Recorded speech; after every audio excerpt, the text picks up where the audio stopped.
말씀은 출애굽기 4장 19절부터 26절입니다. 출애굽기 4장 19절부터 26절의 말씀입니다. 제가 봉독해 드리겠습니다. 여호와께서 미디안에게 모세에게 이르시되 애굽으로 돌아가라. 내 목숨을 노리던 자가 다 죽었느니라. 모세가 그의 아내와 아들들을 나귀에 태우고 애굽으로 돌아가는데 모세가 하나님의 지팡이를 손에 잡았더라. 여호와께서 모세에게 이르시되 내가 애굽으로 돌아가거든 내가 내 손에 준 이적을 바로 앞에서 다 행하라. 그러나 내가 그의 마음을 완악하게 한즉 그가 백성을 보내주지 아니하리니 너는 바로에게 이르기를 여호와의 말씀에 이스라엘은 내 아들 내 장자라. 내가 네게 이르기를 내 아들을 보내주어 나를 섬기게 하라 하여도 내가 보내주기를 거절하니 내가 네 아들 네 장자를 죽이리라 하셨다 하라 하시니라. 모세가 길을 가다가 숙소에 있을 때 여호와께서 그를 만나사 그를 죽이려 하신지라. 십보라가 돌칼을 가져다가 그의 아들의 포피를 베어 그의 발에 갖다 대며 이르되 당신은 참으로 내게 피남편이로다 하니 여호와께서 그를 놓아주시니라. 그때 십보라가 피남편이라 함은 할례 때문이었더라. 아멘. 하나님 아버지, 이곳 가운데 하나님의 거룩한 영으로 임하여 주시옵소서. 우리가 이 땅 가운데 하나님의 백성으로, 거룩한 백성으로, 할례 받은 백성으로 구별된 삶을 살아갈 수 있도록 우리의 삶을 통하여서 하나님 홀로 영광 받아 주시옵소서. 감사드리며 예수님의 이름으로 기도합니다. 아멘. 하나님의 방법, 우리의 생각과 많이 다릅니다. 하나님의 길, 우리의 길과 많이 다릅니다. 그렇다면 하나님, 내가 하나님의 뜻과 하나님의 계획을, 하나님의 길을 어떻게 알 수 있을까요? 매 순간마다 우리는 그것을 알 수가 없습니다. 그냥 하나님께서 지금 우리에게 말씀하신 그 한 가지 그냥 순종하며 나아갑니다. 하나님께서는 우리를 콜링하십니다. 그리고 이 땅 가운데 파송하십니다. 하나님께서 우리에게 이 땅 가운데 가라 라고 파송하시는 이유가 다 있어요.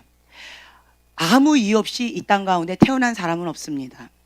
하나님의 주권 사상, 하나님께서 이 땅 가운데 여러분들을 태어나게 하셨습니다. 모든 사람들은 다 사명이 있고요, 부르심이 있습니다. 그리고 하나님의 계획이 있습니다. 아멘? 네, 아멘. 네. 그런데 주님, 나는 사명을 모르겠어요. 하나님, 나는 길을 모르겠어요. 하나님 뜻이 무엇인지 모르겠어요. 나름대로 하나님 뜻 가운데 간다라고 하는데 잘 모르겠어요. 자, 여기 보면 출애굽기의 모세를 한번 보면, 자, 4장 10절에 보면 주님께서 애굽 땅으로 가라. 그래서 나의 백성을 구원하라 라고 말씀을 하셨는데 모세가 뭐라고 대답하던가요? 10절에 한 목소리로 같이 봉독하겠습니다. 출애굽기 4장 10절.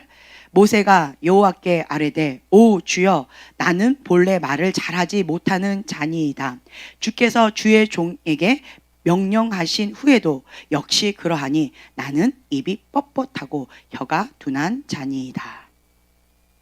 자, 모세는 궁궐에서 있을 때는 내가 하리라 하고 주먹을 불끈 쥐고 내 힘으로 뭔가 하려고 했습니다. 그랬더니 사람을 죽이는 그러한 통로로 쓰임받았어요. 그리고 두려움에 떨어서 광야로 도망갑니다. 광야에서 40년 동안 모든 것들을 다 빼내는, 하나님으로부터 오지 않은 모든 것들을 다 빼내는 작업들을 40년 동안 갔습니다. 거기에는 내가 갖고 있는 애굽에서 배웠던 그 싸움 잘하는 것, 언변 잘하는 것, 수학 잘하는 것, 네, 그 모든 것들이 다 광야에서는 소용이 없다라는 거죠. 광야에서는 뭐가 필요할까요? 원주민들하고 살 때 뭐가 필요할까요? 예, 맛있는 거 필요하죠. 예, 그냥 먹고 마시고 그냥 의식주, 그냥 기본적인 본능의 삶을 살아가는 그 삶 가운데 생존 모드로 살아갑니다. 광야의 날씨에 따라서, 그리고 이동하는 거에 따라서 양을 치면서 여러 가지 기후에 따라서 그냥 생존 모드로 그냥 오늘 하루하루를 살아갑니다. 그러한 삶을 살아가는 이 모세에게 어느 날 갑자기 하나님께서 떨기나무에서 모세를 콜링하십니다. 모세는 준비가 되어 있지 않았어요. 궁궐에서는 내가 준비가 되었습니다 라고 했지만 하나님은 not yet, 아직 준비가 되지 않았다 라고 말씀하시고요. 광야에서는 모세가 나는 준비가 되지 않았어요 라고 하는데 어느 날 갑자기 나타나셨어요. 모세는 그냥 내가 맡은 일에 최선을 다하며 그냥 충성스럽게 내가 있는 그 자리에서 그냥 하루하루 최선을 다하면서 살아갔습니다. 그러던 어느 날 하나님께서 나타나신 거예요. 그러면서 내 생각과 하나님의 생각이 많이 다릅니다. 주님, 나는 입도 뻣뻣하고 말도 못합니다. 나는 능력이 없습니다. 나는 그 일을 감당할 자가 아닙니다. 주님, 나 아시잖아요. 내가 뭔가 하려고 했을 때 엄청난 큰 일을 저지른 거 주님은 아시잖아요. 나 같은 자 쓰지 마시고 정말 훌륭한 다른 사람 쓰세요 하면서 모세는 숨어버립니다. 그렇지만 하나님의 생각과 모세의 생각은 많이 달랐어요. 하나님께서는 이러한 모세를 사용하시겠다라고 말씀하십니다. 나의 가장 약함을 들어서 하나님의 강함으로 사용하시겠다. 아멘. 나는 아무것도 할 수 없어요 라고 하는 그때가 하나님의 때입니다. 아멘. 그래서 이 모세가 막 여러 가지 하나님과 대화를 하다가 주님, 그러면 정말 제가 그 일을 감당할 수 있을까요? 정말 그럴까요? 막 그러다가 하나님 진노하시고 막 몰아붙이시고 막 하시니까 모세가 겨우 대답을 합니다. 네, 그러면 제가 하나님 명령 가운데 그 사명, 그 콜링을 받아들이겠습니다. 그걸 붙잡겠습니다 라고 했습니다. 그때부터 뭐가 시작될까요? 붙잡았어요. 붙잡으면 하나님의 사명을 딱 붙잡는 그 순간 어떤 일이 벌어질까요? 오늘 본문, 자 20절에 보면 모세가 하나님의 지팡이를 손에 잡았더라. 네. 하나님의 지팡이를 이제 손에 잡고 이제는 하나님께서 주신 그 콜링, 부르심, 사명을 가지고 담대하게 나가려고 이제 딱 나갑니다. 이제 할 수 있다 라고 하면서 갑니다. 그런데 하나님께서는 그 앞에 무엇을 보내세요? 네, 천사를 보내세요. 자, 천사를 보내셔서 여호와께서 그를 만나사 그를 죽이려 하신지라. 네, 하나님 가라 해놓고 또 거기에서 기다리고 계셔요. 뭐 하려고? 죽이려고 기다리고 계세요. 참 아이러니 아니세요?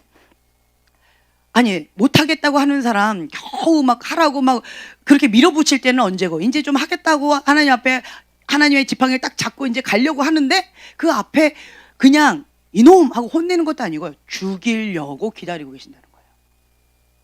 왜 죽이려고 하실까요? 네, 할례 문제입니다. 할례 문제. 왜 이렇게 하나님 앞에 할례가 중요할까? 할례의 뜻은 하나님의 백성, 구별된 백성, 거룩한 백성이라는 뜻이에요. 하나님의 백성이라는 데 하나님의 장자 백성이다 라는 뜻입니다. 그런데 아들이 그 할례 구별됨이 되어 있지 않았어요.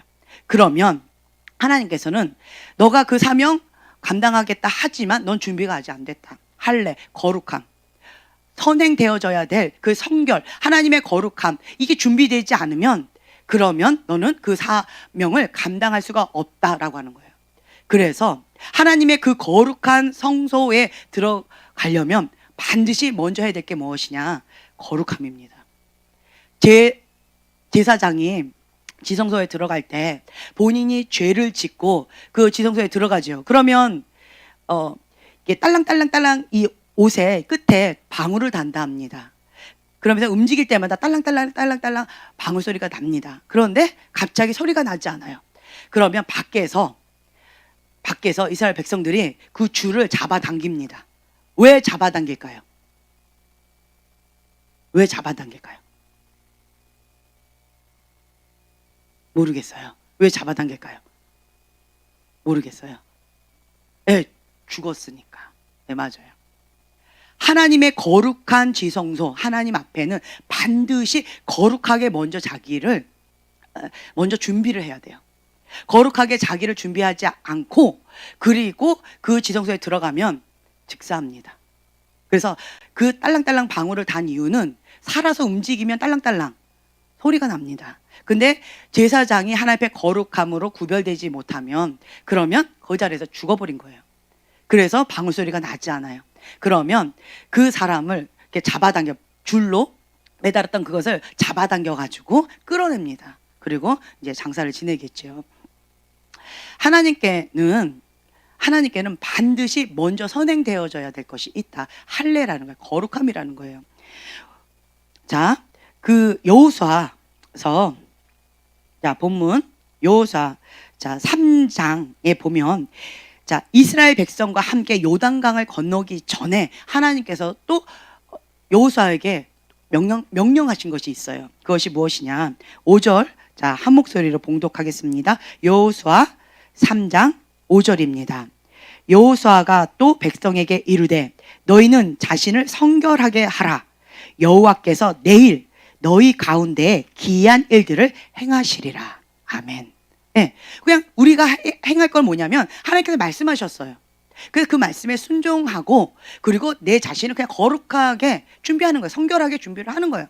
그리고 하나님 말씀하신 그대로 우리가 나가면, 그러면 내가 행하는 것이 아니라 하나님께서 행하신다라는 것입니다. 그래서 요단강이 갈라졌죠.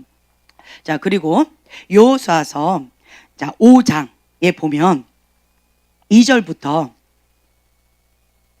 9절까지, 제가 여호수아서 5장 2절부터 9절까지입니다. 자, 한 목소리를 봉독하겠습니다.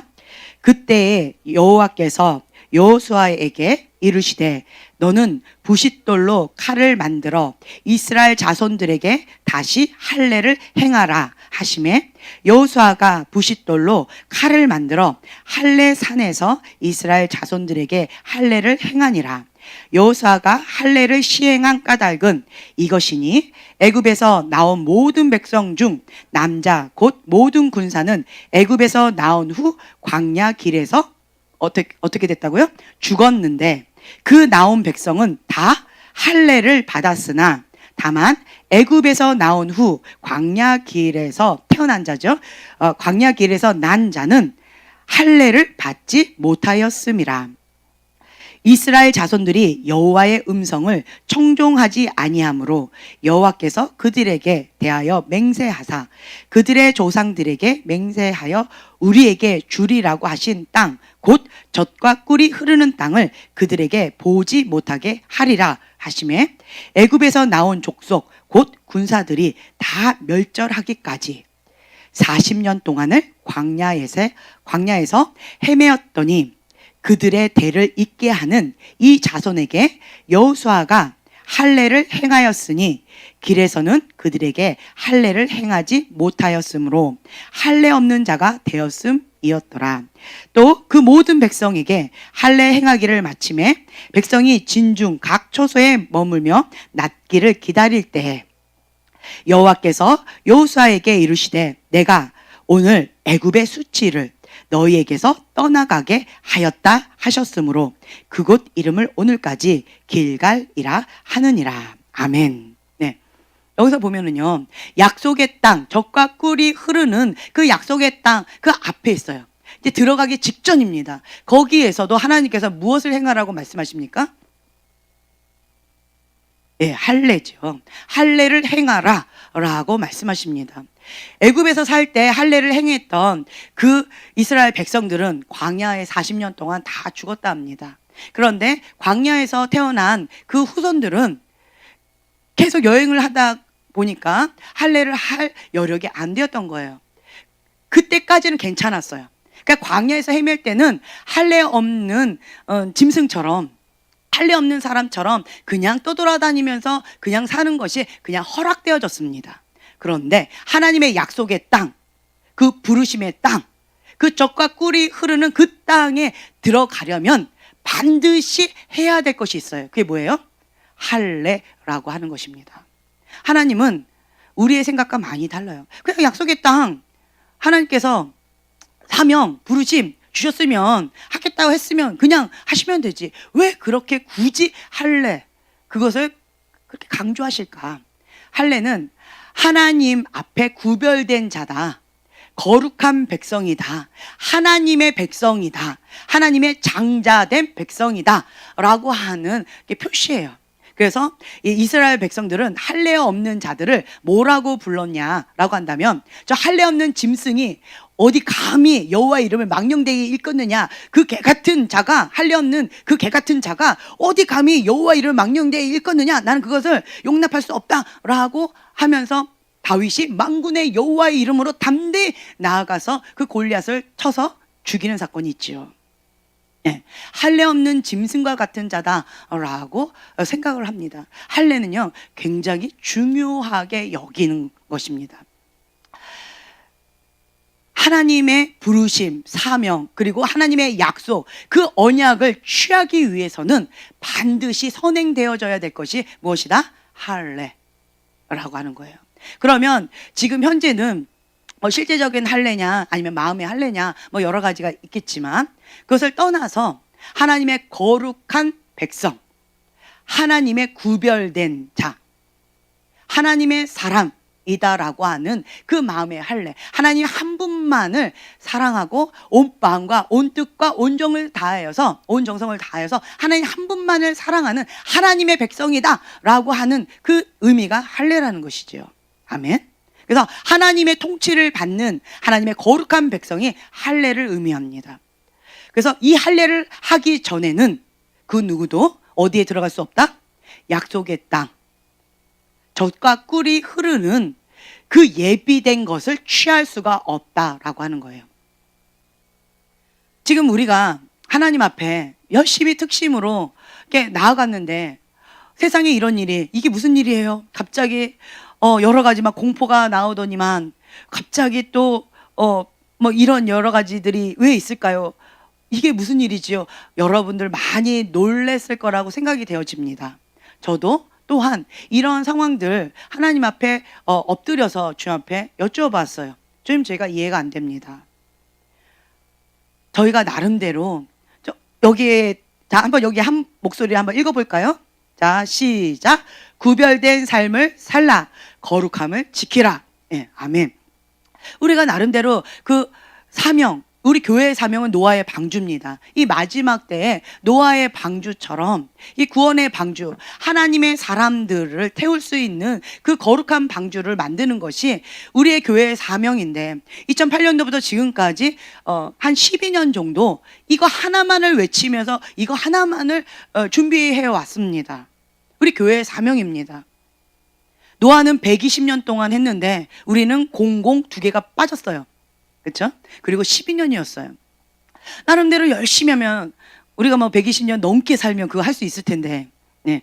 근데 그 때까지 우리의 수명이 다 하지 못하니까 하나님께서 그러니까 12년 동안 우리가 열심히 노아 방주를 만들면서 준비하면서 지금까지 달려왔는데 갑자기 뜻하지 않게 그 수련회 때 하나님의 부흥의 불씨를 주셨어요. 그래서 많은 분들이 부흥의 불씨를 받았습니다. 어떤 분들이 저에게 이렇게 질문하시더라고요. 목사님, 제가 부흥의 불씨를 받았나요? 내가 부흥의 불씨를 받지 않았나요? 이렇게 질문하시는데 그것은 별로 중요하지 않습니다. 이미 여러 사람들이 부흥의 불씨를 받아오셨고요. 그리고 그 부흥의 불씨가 이곳 가운데 운행하고 계십니다. 아멘. 운행하고 계시기 때문에 전제 조건, 어떤 사람이 받았느냐라고 했을 때 제가 온유 간증을 했지요. 온유가 왜 수련회 전에 토요일 날 하나님께서 꿈에서 온유를 통해서 그렇게 구체적으로 말씀하셨을까? 저는 그 말씀이 너무 꽂혔어요. 하나님과 나 사이에 덫, 지옥 쪽에 있었는데 하나님께로 나가려면 덫, 장애물, 이거를 제거해야지만 갈 수가 있다. 이것이 무엇이냐? 첫째로 내 안에 있는 영적인 쓰레기라는 거죠. 상처, 쓴뿌리, 아픔, 고통, 용서하지 못하는 마음, 기타 등등등 내 안에 있는 영적인 쓰레기, 육의 본능들이라는 거죠. 이러한 영적인 쓰레기들을, 이런 것들을 다 제거하고, 첫 번째, 이걸 다 제거하고, 자, 두 번째, 하나님과 나 사이에 있는 장애물. 하나님의 손이 짧아서 구원하지 못함도 아니고요. 그렇죠? 하나님과 나 사이에 뭐가 막혀서? 죄가 막혀서. 그래서 하나님과 나 사이에 막혀져 있는 습관적인 죄, 하나님 앞에 가증한 죄가 있습니다.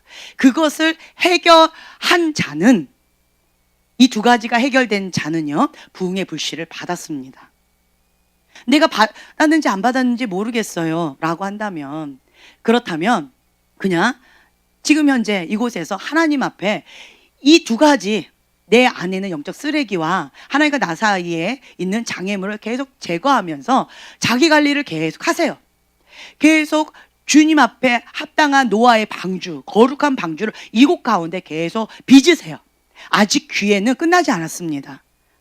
기회가 끝나지 않았어요. 그것을 계속 빚으세요. 그러면 이것이 준비된 자는 이곳 가운데, 저희 교회 가운데 부흥의 불씨가 운행하고 계시기 때문에 운행하시다가 이게 딱 불이 붙을 수 있습니다. 아멘. 그래서 먼저 받았느냐 나중에 받았느냐는 그다지 중요하지 않아요. 지금은 뭐 일명 개찐 도찐이라고 저는 말하고 싶어요. 먼저 받았으면 좋았죠. 하지만 지금이라도 늦지 않았다. 그냥 열심히 내가 하나님 앞에 이 두 가지를 계속 하시면 돼요. 이 두 가지를 계속 하시지요. 그러면 내 안에 부흥의 불이 계속 활활 타오릅니다. 활활 타오르면서 이게 이제 나도 느끼고, 하나님도 느끼시고, 나도 느끼고, 다른 사람도 느끼게 되어집니다. 그럼 불씨가 뜨거워요. 나만 느끼는 게 아니에요. 지금 현재는 나도 못 느낄 정도로 작은 불씨라는 거겠죠. 그렇지만 상관없어요. 계속 하나님 앞에 갈망하는 마음으로 이 장애물, 영적 쓰레기를 제거하면서 하나님 앞에 납작 엎드려서 그 부흥의 불씨를 활활 타오르게 해달라고 갈망하는 마음으로, 간절한 마음으로, 상하고 통해하는 심령으로, 가난한 심령으로 주님 앞에 기도하시면 이거는 누구나에게 다 허락된 것입니다. 아멘. 네. 그래서 그것을 받으시면 돼요. 그리고 이제 그걸 계속 하다 보면 내 안에 있는 장애물들, 내 안에 있는 영적 쓰레기들이 제거되면 제거될수록 이 불이 더 활활 더 크게 타오르면서 나도 느끼고, 하나님도 느끼시고, 다른 사람도 느끼게 되어진다라고 하는 거죠. 그럼 그때까지는 아무 말 하지 마세요. 그냥 골방에서 주님 앞에 엎드려서 간절한 마음으로, 계속 사모하는 마음으로 이 불씨를 계속 태우세요. 네, 활성화시키세요. 그러면 됩니다. 이것이 어느 정도 활성화되지요. 그러면 이제는 그 다음 단계가 무엇이냐라고 한다면요, 거룩한 깃발을 꽂는 것입니다. 네, 거룩한 깃발을 딱 꽂아서 이 영역은 하나님과 내가 통치하는 영역이다 라고 깃발을 꽂는 거예요. 그때부터 영적인 파장이 있으면서 하나님과 함께 통치하고 다스리는 그 과정으로 들어가게 되어집니다. 그 전까지는 계속 사모하시면서 나아가면 됩니다. 그것은 우리 모두에게 허락된 것입니다. 아직 끝나지 않았습니다. 그래서 사모하는 마음으로 계속 하시면 좋을 것 같아요.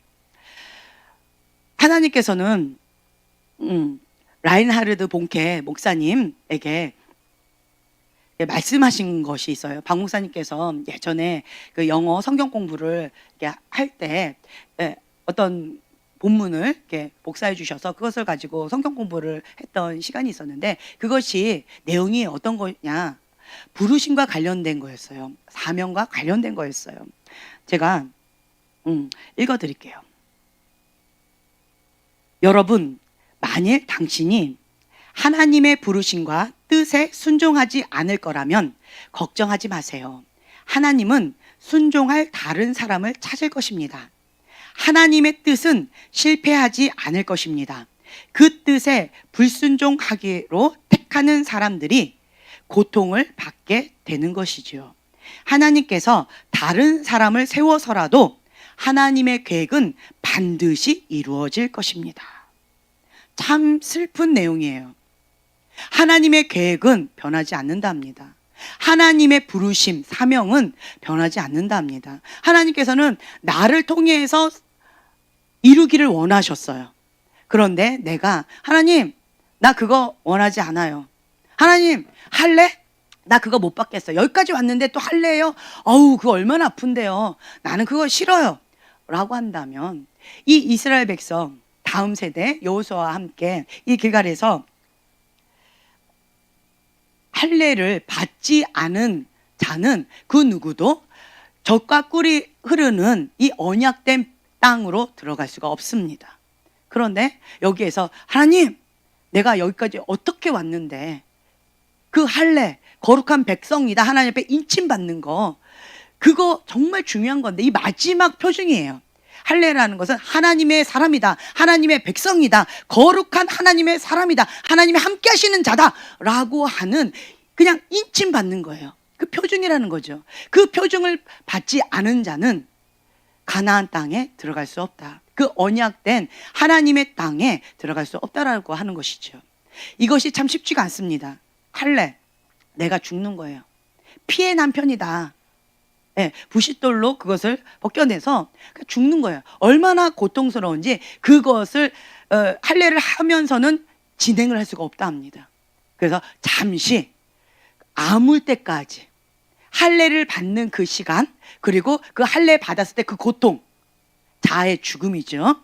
그 고통의 대가, 그것이 아물 때까지 기다려준다 합니다.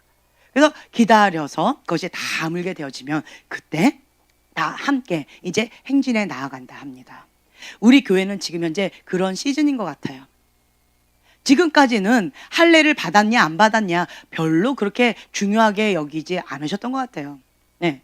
그런데 이 할례, 하나님 앞에 하나님의 사람이다, 거룩한 하나님의 백성이다 라고 하는 그 인침을 받는 이 할례 사건이 반드시 선행되어야지만 하나님의 약속의 땅, 축복된 땅, 언약의 땅에 들어갈 수 있다 라고 하는 것이죠. 하나님의 계획이 그렇다면, 하나님의 뜻이 그렇다면 우리는 그 뜻 가운데 모든 것을 다 사로잡아서 그냥 주님께 복종하는 일 외에는 아무것도 없다라고 하는 것이죠.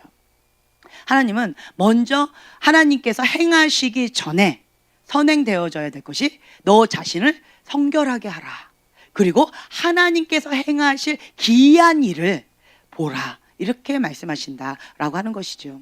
지금까지는 우리가 애쓰고 힘쓰면서 거룩한 방주를 계속 빚으면서 겸손히 여호와를 경외하면서 하나님 앞에 엎드려서 그렇게 나아갔는데 이제는 그냥 할례, 인침 받는 거예요. 그 인침 받고 그리고 이것이 치유가 되어지고 회복이 되어지고 이제는 가나안 땅에 들어가는 일, 이것이 남았다라고 저는 보여집니다. 우리의 사명, 우리의 부르심은 하나님께서 주십니다. 그 사명 부르심, 먼저 내 마음 가운데 소원을 주세요. 소원을 주시고 그리고 하고 싶은 간절한 마음을 주십니다. 그리고 선택하게끔 해주세요. 그리고 그것을 위해서 대가 지불하면서 하나님 앞에 연단 받으면서 빚어지는 그런 시간을 갖게 되어집니다. 자, 신명기 8장 2절부터 3절 말씀. 자, 신명기 8장 2절부터 3절 말씀인데요. 하나님께서는 하나님의 사명을 이루게 하기 위해서 먼저 말씀하시는 것이 무엇이냐라고 한다면요, 순종입니다. 죽기까지 순종해라. 죽도록 순종해라. 네, 그러면 생명의 면류관을 얻게 되리라. 서머나 교회에게 약속하셨던 것처럼 하나님께서는 죽도록 충성하며 순종하기를 원하셔요. 그 훈련을 받는데 이 순종이 참 쉽지가 않습니다. 모든 것을 다 사로잡아 그리스도께 복종하는 삶은 참 쉽지가 않습니다. 그 순종의 삶의 모델이 누가 있을까요? 누가 있을까요?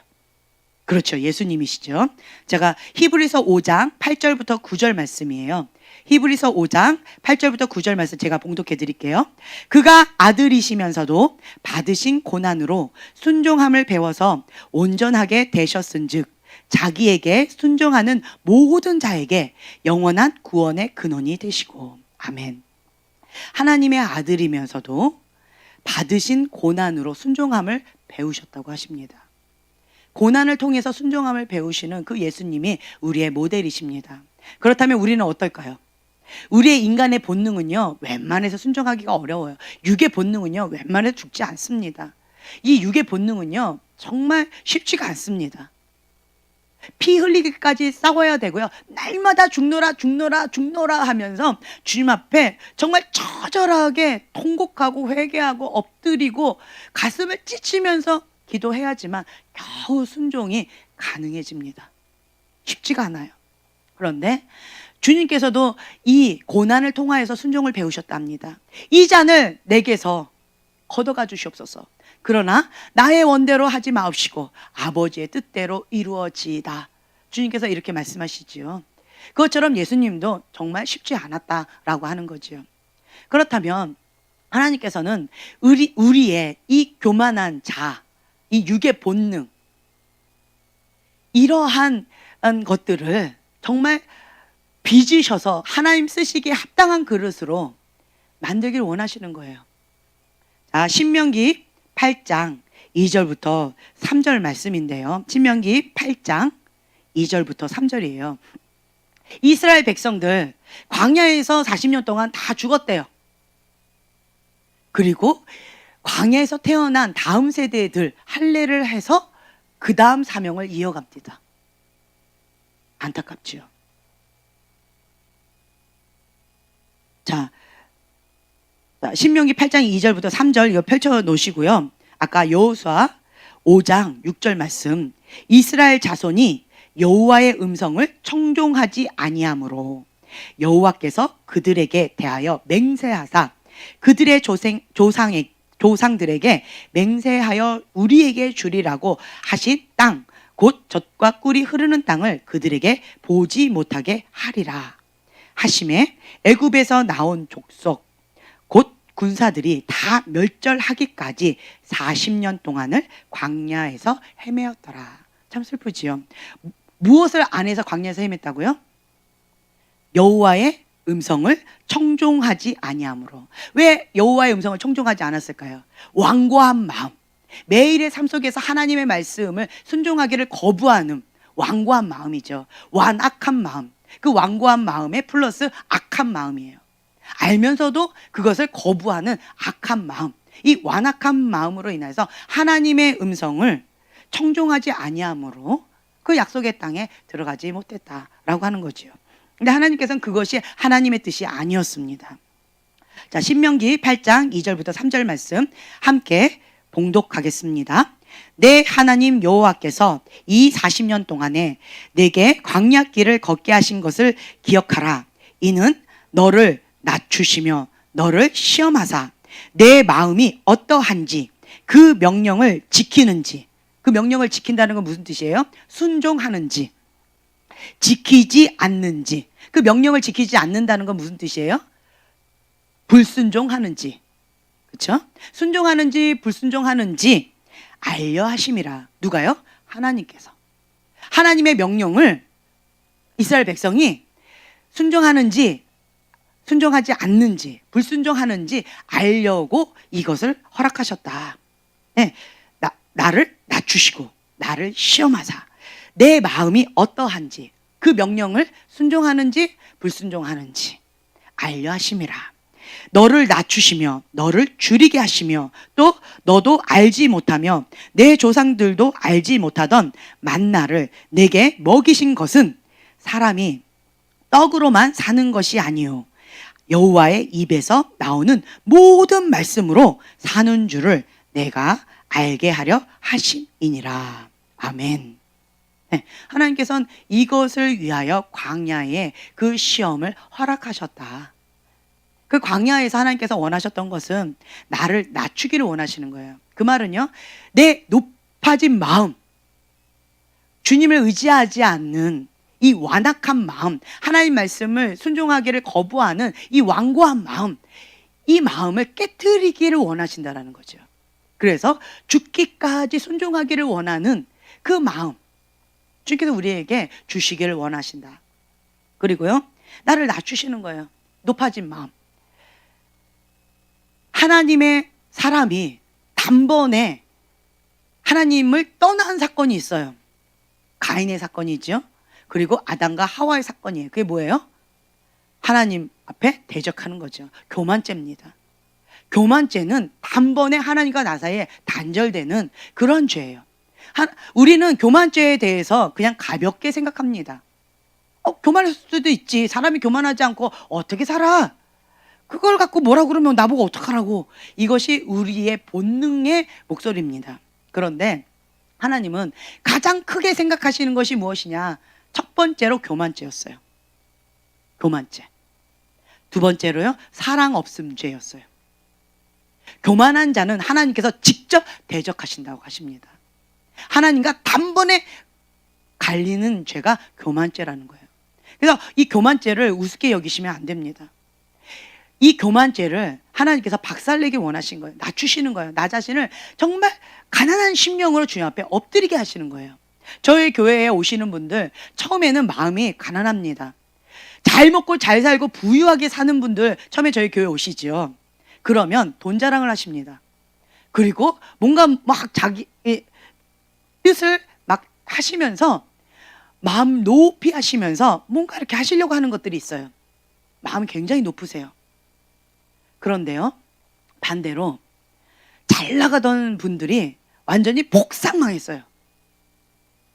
그리고 저에게 오셔요. 그런 분들은 어떻게 반응하시는지 아세요? 정말 그 귀신 들린 딸 데리고 온 그 엄마처럼, 주여, 개도 상에서 떨어지는 부스러기도 먹습니다. 주님, 그 부스러기라도 우리를 먹여주시옵소서 라고 하는 간절한 그러한 마음이 있어요. 배고픈 마음이 있어요. 주님, 개라고 해도 좋아요. 나를 뭐라고 해도 좋아요. 나보고 미쳤다 해도 좋아요. 나보고 욕해도 좋아요. 너 진짜 뭐 어떻다 라고 욕해도 좋아요. 하지만 하나님, 개도 상에서 떨어지는 그 빵 조각 먹습니다.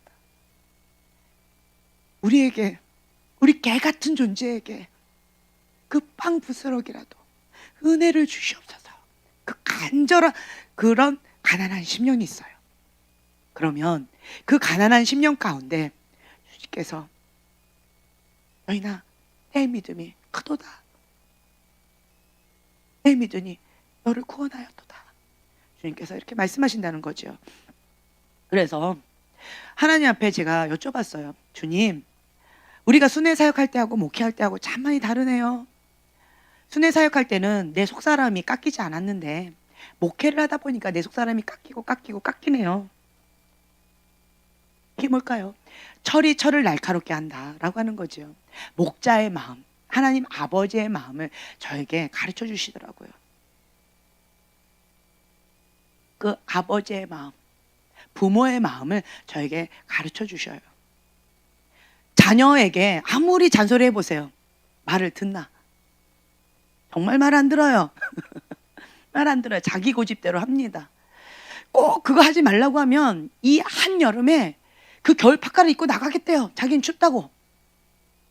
꼭 그래서 다 빨아놓은 그 파카를 굳이 꺼내서 입고 새벽기도 갑니다. 그리고는 한 번 입고 처박아 놔요. 그러면 부모는 어떻게 해요? 그 겨울 파카 입지 말라고 했는데도 계속 그렇게 하면 방법이 없는 거예요. 말을 안 들어.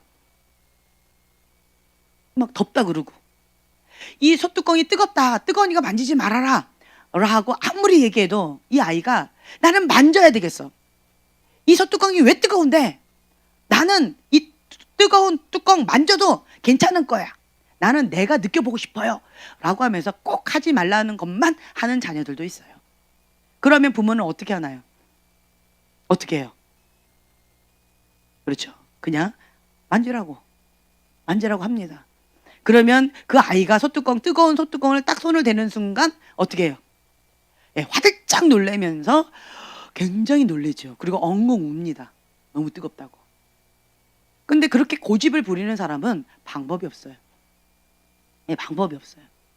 이렇게 하면 매를 맞는다, 이렇게 하면 안 된다 라고 아무리 얘기해줘도 자기 고집, 자기 뜻을 꺾지 않으면 방법이 없어요.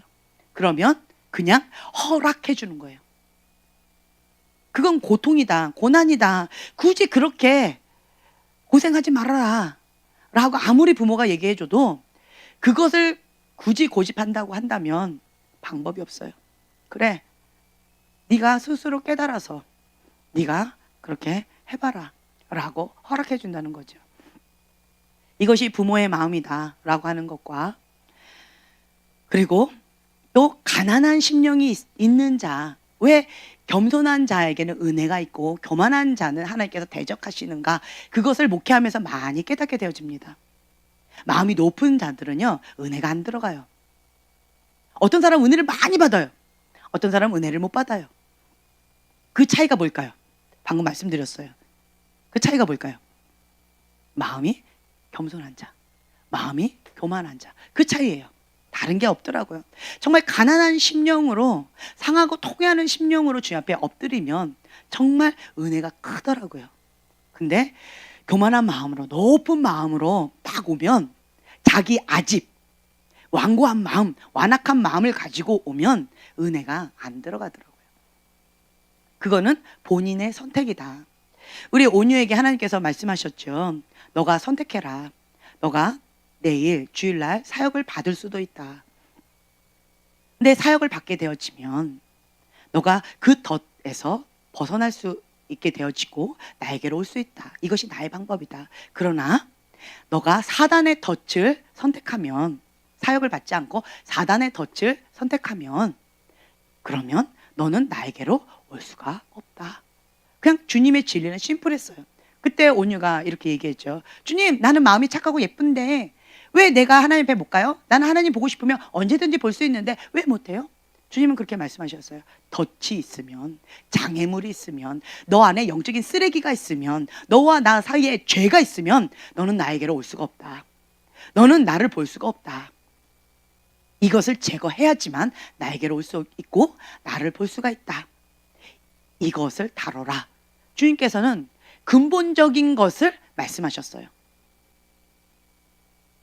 그때 온유가 저한테 그 다음날 계속 주일날 쫓아와서 엄마 사역받고 싶어요. 엄마 사역받고 싶어요. 오늘은 2명이나 예약이 돼 있어서 너 할 수가 없어. 보통은 1명만 사역을 하는데 오늘 2명이나 있어. 너한테 올 그러한 기회는 전혀 없다. 미안하다. 다음번에 기회가 있으면 한번 생각해보자. 그런데도 계속 쫓아다니면서 엄마 사역받고 싶어요. 엄마 사역받고 싶어요. 제가 왜 저러나. 그냥 저는 모른 척 싹 도망갔어요. 그리고 사역을 하려고 했는데 그 2분이 캔슬되어졌어요. 정말 기적 아닌가요? 하나님께서 너가 원하면 내일 사역을 받을 수도 있다. 하나님께서 이렇게 정확하게 말씀하셨어요. 캔슬됐네? 그럼 어떡하지? 온유가 방금 사역받고 싶다고 했는데 그러면 온유를 한번 해보자. 정말 어마어마한 것들이 성령님께서 만져주셨어요. 더 놀라운 것은 그 사역 받고 1시간 좀 넘게 사역을 받고 놀라운 것은 온유가 얘기를 하는 거예요. 이번에 저한테 이렇게 보여주는 거예요. 아기 때부터 온유가 온몸에 진물이 났어요. 진물이 뚝뚝뚝뚝 떨어질 정도로 온몸이 그냥 진물 나는 그런 아토피가 굉장히 심했어요. 그냥 온몸이. 팔만 그런 것이 아니라 온몸이 그랬어요. 그래서 밤마다 뻑뻑 긁으면서 잠을 못 잘 정도로 정말 힘들어했죠.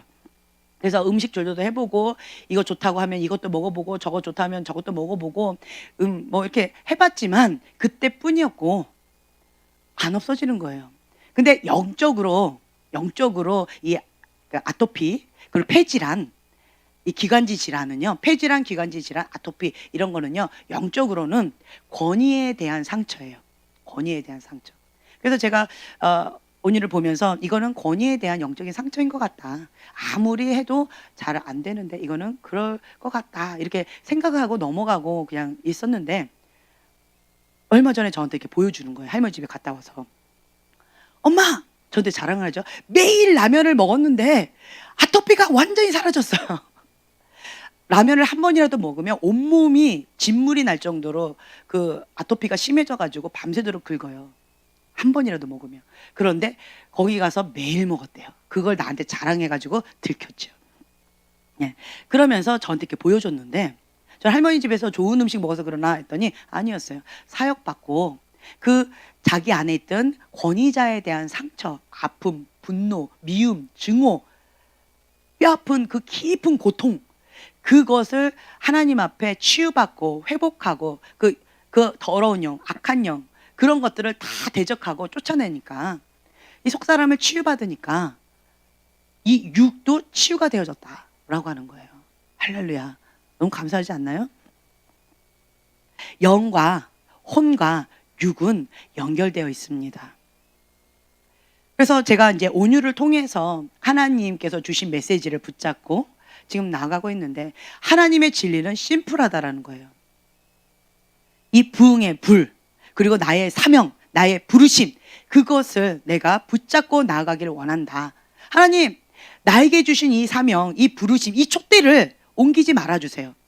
자, 여러분들, 나의 부르심, 나의 사명, 나의 촛대를 하나님 옮겨서요 저 사람한테 주세요 라고 하시는 분 손 들어보세요. 나 안 하고 싶어요, 이런 분 손 들어보세요. 아무도 없네요. 그럼 주님, 나의 사명, 나의 부르심 내가 감당하고 싶어요. 아멘. 손 들어보세요. 아멘. 네, 아멘. 네. 그런 사모함이 있죠. 그 사모함이 있다면 예수님처럼 고난으로 순종을 배워서 온전하게 되어지는 그 과정이 필수 코스다. 이스라엘 백성들처럼 신명기 8장 2, 3절에 나와 있는 것처럼 내 하나님 여호와께서 이 40년 동안에 내게 광야 길을 걷게 하신 것을 기억하라. 기억하라 말씀하십니다. 이는 너를 낮추시며 너를 시험하사 내 마음이 어떠한지 그 명령을 지키는지 아니 지키는지 알려 하심이라. 너를 낮추시며 너를 줄이게 하시며 또 너도 알지 못하며 내 조상들도 알지 못하던 만나를 내게 먹이신 것은 사람이 떡으로만 사는 것이 아니요 여호와의 입에서 나오는 모든 말씀으로 사는 줄을 내가 알게 하려 하심이라. 아멘. 네. 하나님은 우리에게 콜링을 하십니다. 콜링을 하시는데 그 선택은 누가 해요? 선택은 누가 합니까? 내가. 그렇죠? 누가 해요? 내가. 누가 해요? 선택은? 네, 내가 하는 거죠. 하나님의 방법을 선택할 것인지, 하나님의 콜링을 선택할 것인지, 하나님의 음성을 청종하지 아니함으로 사단의 덫을 선택할 것인지, 그것은 자기가 선택하는 거예요. 그래서 그 선택의 결과로 그 부르심의 자리로 나아갈 수도 있고요, 그 부르심의 자리로 나가지 못할 수도 있다. 지금 이 현재는 그런 갈림길에 있습니다. 그 갈림길에 있어요. 하나님은 이 시점에 가나안 땅, 젖과 꿀이 흐르는 언약의 땅에 지금 들어갈 건데 그 직전에 우리가 길갈에 있는 거예요. 여기에서 하나님 원하시는 건 지금 현재 원하시는 건 한 가지였어요. 할례를 받아라. 아멘. 할례를 받으라. 하나님의 사람으로서 그 인침을 받으라. 거룩한 백성, 구별된 하나님의 사람으로 인침을 받으라. 그 표징을 받으라. 구별된 하나님의 사람으로서 그렇게 나아가라 라고 하시는 거예요. 아멘. 네, 그렇다면 우리는 다른 거 안 해도 돼요. 하나님은 이거 한 가지 말씀하셨어요. 그러면 우리 뭐 하면 돼요? 할례를 받으면 돼요. 아멘. 할례를 받고 이 부분 가운데 저희가 한 2주 정도 하나님 앞에 조용히 각자 처소에서 머무는 시간을 갖습니다. 제가 하나님 앞에 여쭤봤어요. 주님, 아니 갑자기 수련회 때 뜻하지 않은, 저는 수련회 때 그 부흥의 불씨를 주실 줄을 몰랐어요. 그냥 우리 교회에 큰 전환점이 올 것이다, 이 수련회를 통해서 올 것이다 말씀을 주셔서, 정말 중요하다 말씀을 주셔서 깨어서 기도하고 하나님께서 주시고자 하는 것을 붙잡자라고 했는데 첫날에 부흥의 불을 주시더라고요. 그런데 안타깝게 저희가 불씨는 받았지만 불은 못 받았어요. 안타까웠죠. 그런데 그 불씨를 주시더니만, 우리가 준비도 되지도 않았는데 갑자기 주시더니만 이제는 그 불씨 받아가지고 이제 골방에 들어가서 각자 처소에서 막 불을 붙이고 싶어서, 그쵸? 막 하려고 하는데 갑자기 2주간 또 격리하면서 2주간 각자 처소에서 이렇게 하나님 앞에 머무는 시간을 가져라. 이게 무슨 의미일까요? 지금 저는 이해가 안 됩니다. 각자 저렇게 처소에 가면 이 불씨 받은 거 유지하기 참 어려울 텐데, 그나마 여기 와서 불씨 붙인다고 애쓰고 힘쓰면 그나마 유지가 될 텐데, 각자 처소에서는 힘들 텐데 주님은 어떻게 해야 될까요? 주님 어떻게 해야 될까요? 주님 어떻게 해야 될까요? 좀 이게 어떤 뜻일까요? 근데 제 마음 가운데 그런 마음을 주셨어요. 지금은 할례를 받는 시즌으로서, 할례를 받는 시즌은요 전진하지 않습니다. 잠시 멈춰요. 길갈에 멈춥니다. 할례를 다 받고, 할례를 누구나 다 받고 그것이 아물 때까지 기다려주는 시간이에요. 그 길갈의 시간을 지금 현재 우리에게 허락하셨다. 저는 그런 마음이 있어요.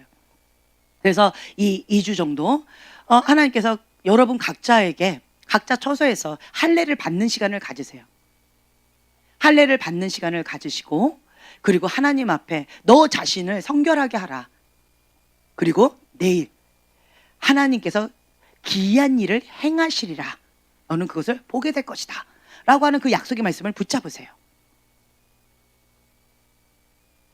그리고 주님 저는 교회 가야지만 되는데요. 그런 분들은 청계산에 가세요.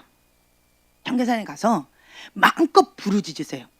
거기는 뭐라고 하는 사람 없을 것 같아요. 네. 그래서 여러분들이 그냥 각자 처소에 어디든 아니면 집이든 어디든 각자 처소에서 주님 앞에 막 간절하게 나 좀 살려달라고, 주님 나를 하나님의 할례를 받는 하나님의 백성으로 나를 삼아주시고 인쳐주시고, 그리고 이 부흥의 불씨를 이제 겨우 받았는데 이 불씨를 계속 유지하게 해달라고, 주님 제발 해달라고 간절하게 주님 앞에 엎드려서 사모함으로 하나님 앞에 기도하세요. 그럼 그 간절함이, 그 갈망함이 여러분 안에 있는 불씨를 활활 타오르게끔 해주실 것입니다. 아멘. 네, 그래서 하나님의 이런 선행하심, 하나님의 운행하심, 성령님의 운행하심을 우리가 이해는 안 되지만 그 운행하심을 보면서 우리가 한 걸음 한 걸음 그 뜻 가운데 나아가는 시간이 되었으면 좋겠습니다. 여러분들, 나에게 주신 그 사명, 나에게 주신 그 부르심, 좀 내가 그게 뭘까요?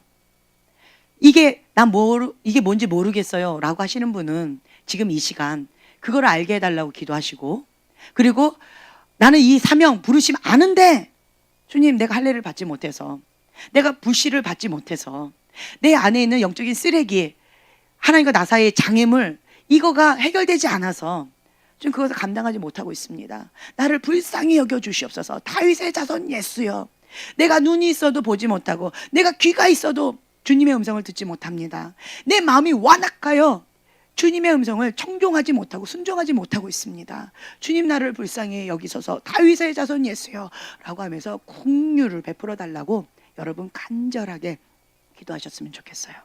네. 그래서 고난으로 순종함을 배운 우리 예수님처럼 우리가 날마다 죽노라, 날마다 주님 앞에 가난한 심령으로 나아가는 저와 여러분이 되었으면 좋겠어요. 이제 이거 하나만 나누고 같이 좀 찬양을 준비해 주시고 기도하는 시간을 좀 가졌으면 좋겠는데요. 하나님께서 주신 사명, 그 사명을 붙잡으면 그 일을 시행할 수 있는 힘을 주시고 사람을 붙여주십니다. 아멘. 모세처럼 아론을 붙여주셨죠. 그리고 하나님의 지팡이를 주셨죠. 네, 힘을 주시고 사람을 붙여주시고 그 사명을 감당할 수 있도록 주님께서 도와주신다라고 하는 것이죠. 그리고 하나님의 사람으로 쓰임받는 최고의 자리는 그 부르심의 자리에 있는 것이 최고의 자리입니다. 그것이 축복입니다. 그럼 저주의 자리는 뭘까요? 하나님의 부르심의 자리에서 이탈하는 것, 벗어난 것, 그것 자체가 저주입니다. 여러분들은 하나님의 축복의 자리를 붙잡기를 원하십니까? 아니면 하나님의 부르심의 자리에서 떠난 저주의 자리를 붙잡기를, 선택하기를 원하십니까? 그 선택의 기로에 여러분 모두가 있습니다. 오늘은 그것을 가지고 여러분들이 우리 주여 3번 부르짖고 기도하겠습니다.